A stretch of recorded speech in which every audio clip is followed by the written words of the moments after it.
সাহাবী সাইয়েদনা উমাইর ইবনুল হুমাম রাদিয়াল্লাহু তাআলা আনহু খেজুর খাচ্ছিলেন। তিনি বিশ্বনবীর দিকে তাকিয়ে কথা শুনছেন আর খেজুর খাচ্ছেন। যখন বিশ্বনবী বললেন জান্নাতের দিকে ছোট যে জান্নাত আকাশ জমিন বিস্তৃত, বিশ্বনবীর কথা শোনা মাত্র সাইয়েদনা উমাইর ইবনুল হুমাম বললেন বাহ বাহ। কি বললেন? বাহ বাহ মানে চমৎকার, মাশাআল্লাহ চমৎকার। আমরা ইদানিং কালে চমৎকার কিছু দেখলে ইংরেজিতে বলে ফেলি না ওয়াও ওয়াও, বাহ বাহ, মাশাআল্লাহ। বিশ্বনবী বললেন মা ইয়াহমিলুকা আলা কওলিকা বাহ বাহ ইয়া উমাইর। ও উমাইর, আমার এই কথা শুনে তুমি কেন বললা বাহ বাহ, চমৎকার চমৎকার কেন বললা? সাইয়েদনা উমাইর ইবনে হুমাম রাদিয়াল্লাহু তাআলা আনহু বললেন ইয়া রাসূলুল্লাহ, আপনার এই কথা শুনে আমি বড্ড খুশি হয়েছি আর আমি প্রত্যাশা করছি আমি যদি ওই জান্নাতের মালিক হতে পারি তাহলে কতই না ভালো হতো। সুবহানাল্লাহ বলেন। বিশ্বনবী বললেন ছোট এই জান্নাতের দিকে যে জান্নাত আকাশ জমিন বিস্তৃত। আপনার এই চমৎকার মুখনিসৃত কথা শুনে আমার হৃদয়ের মধ্যে জান্নাতি হওয়ার বাসনা জেগে উঠলো, এজন্য বলেছি বাহ বাহ, আমি যদি ওই জান্নাতে যেতে পারতাম কতই না ভালো হতো। উমাইরের কথা শুনে বিশ্বনবী বললেন ঠিক আছে উমাইর, জান্নাতে ঢোকার জন্যই, জান্নাতের অধিবাসী হওয়ার জন্য যেহেতু তোমার এত আকাঙ্ক্ষা, আমি বলে দিলাম আনতা মিন আহলিহা, তুমি আল্লাহর ওই জান্নাতের অধিবাসী হবা।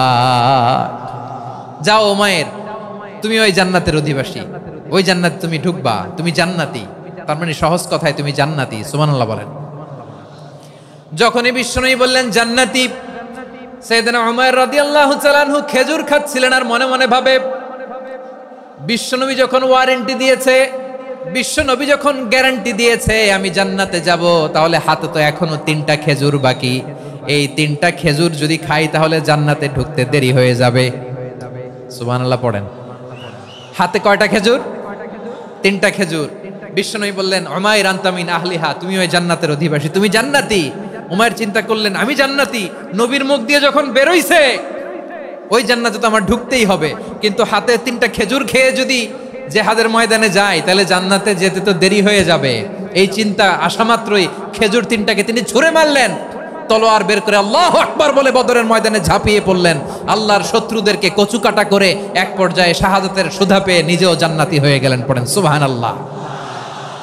আমরা দুনিয়ার বুকে আমরা হয়েছি দুনিয়ার পাগল, ক্ষমতার পাগল, সম্পদের পাগল, খ্যাতির পাগল। বিশ্বনবী তার সাহাবাদেরকে বানিয়েছিলেন জান্নাতের পাগল। পড়েন সুবহানাল্লাহ।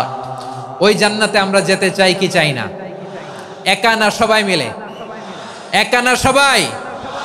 জান্নাতে একা আমি যাব না তো ভাই, তোমাকেও জান্নাতে দলে নিতে চাই। সবাই বলেন জান্নাতে একা আমি যাব না তো ভাই, তোমাকেও জান্নাতে দলে নিতে চাই। পড়েন আমিন।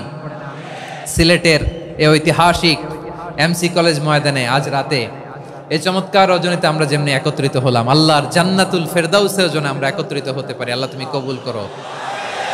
সবাই আওয়াজ করে পড়েন আমিন। তাহলে চিন্তা করেন কিভাবে বিশ্বনবী জান্নাতকে চিত্রায়িত করেছেন সাহাবাদের সামনে, কিভাবে চিত্রায়িত করেছিলেন তিনি, যে কারণে সাহাবারা জান্নাতের পাগল হয়ে গিয়েছেন। আমরা যদি দেখি the way the prophet Muhammad portrait জান্নাত, কিভাবে তিনি পোর্ট্রে করেছেন জান্নাতের যে সৌন্দর্য, কিভাবে তিনি সাহাবাদের সামনে তুলে ধরেছেন। বিশ্বনবী আল্লাহর কোরআন থেকে আমাদেরকে জানান আল্লাহর জান্নাতের সুসংবাদ দানকারী করে যে আল্লাহ আমাকে পাঠালেন। তোমরা কি জানো আল্লাহর জান্নাত কত সুন্দর? কোরআন থেকে বিশ্বনবী আমাদেরকে জানান ফালা তা'লামু নাফসুম মা উখফিয়া লাহুম মিন কুররাতি আ'য়ুন জাযাআম বিমা কানু ইয়া'মালুন। মানুষের কর্মের প্রতিফল হিসেবে কত চমৎকার জান্নাত রব্বুল আলামিন নাজ নেয়ামত দিয়ে পরিপূর্ণ করে আমাদের জন্য প্রস্তুত করে রেখেছেন। পৃথিবীর কোনো মানুষ সেটা জানে না। পড়েন সুবহানাল্লাহ। এটা যে কত সুন্দর, আমাদের আমলের প্রতিদান হিসেবে কত চমৎকার, fantastic, eye catching, fabulous paradise তিনি আমাদের জন্য রেডি করে রেখেছেন। এটা কেউ জানেই না, কল্পনাতেও আনতে পারে না। সুবহানাল্লাহ পড়েন। আবার হাদিসে কুদসিতে বিশ্বনবী ফরমান রব্বুল আলামিন বলেন আ'দাদতু লিইবাদিয়াস সালিহিন মা লা আইনুন রাআত ওয়ালা উযুনুন সামিআত ওয়ালা খাতারা আলা কলবি বাশার।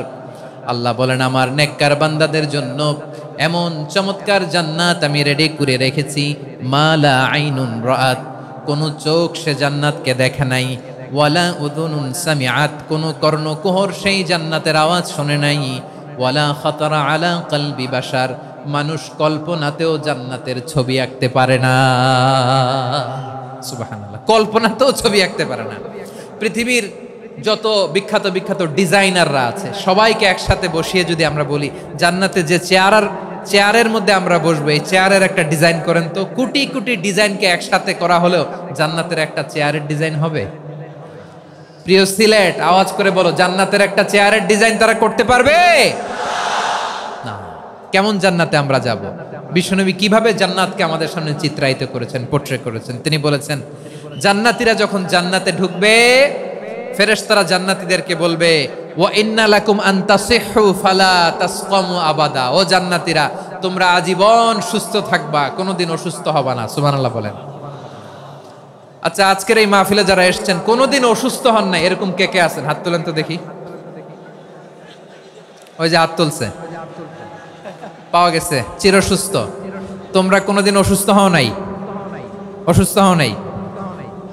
তা তুমি আর জান্নাতে যে কি করবা? তুমি তো জান্নাতেই আছো তাইলে।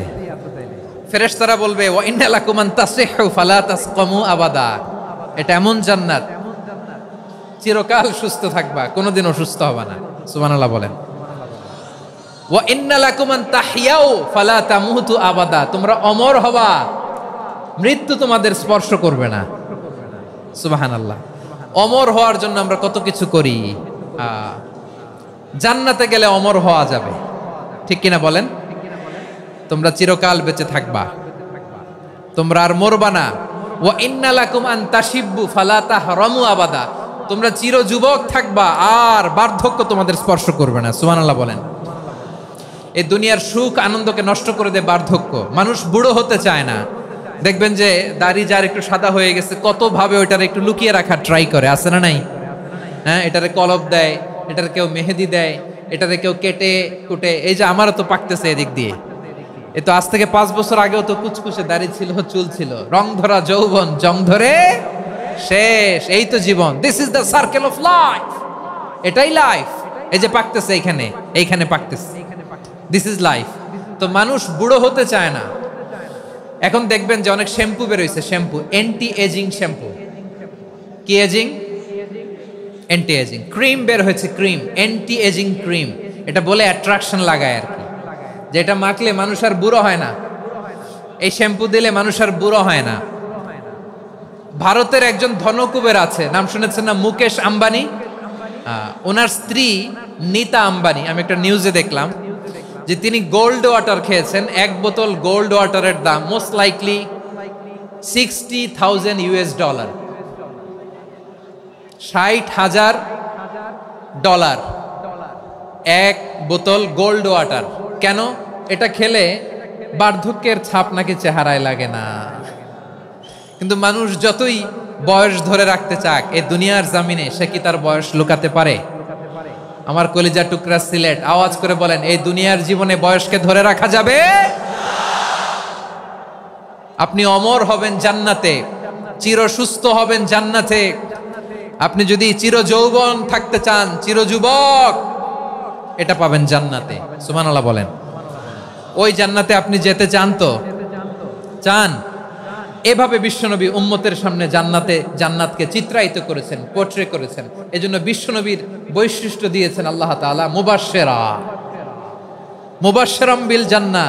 নবী হে, আপনি জান্নাতের সুসংবাদদাতা। আওয়াজ করে পড়তে হবে আল্লাহু আকবার।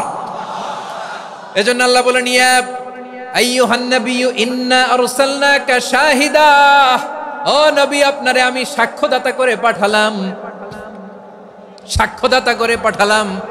মুবাশশিরা শাহিদাও ওয়া মুবাশশিরা, আপনারে আমি জান্নাতের সুসংবাদদাতা করে পাঠালাম। 3 নম্বরে হলো নাযীরা, আপনাকে আমি জাহান্নামের সতর্ককারী রূপে প্রেরণ করলাম। পড়েন সুবহানাল্লাহ। আমার প্রিয় বন্ধুরা, বলেন তো আল্লাহ বিশ্বনবীর কয়টা বৈশিষ্ট্যের কথা এখানে উল্লেখ করেছেন? এই যে মাশাআল্লাহ, আওয়াজ করে বলতে হবে কয়টা? 5টা। 1 নম্বরে শাহিদান, সাক্ষ্যদাতা। 2 নম্বরে মুবাশশিরা, সুসংবাদদাতা। 3 নম্বরে আমরা আছি নাযীরা, তিনি হলেন সতর্ককারী। সতর্ককারী, দ্য ওয়ার্নার, ওয়ার্নিং দিতে তিনি এসেছেন। হি ওয়াজ দ্য ওয়ার্নার, সতর্ক করতে, সাবধান বাণী দিতে তিনি এই জমিনে এসেছেন। ঠিক কিনা বলেন? এই সিলেট, ওকে বিদায় নেই, আমি চলে গেলাম। যা তোমরা দেখালা, ইটস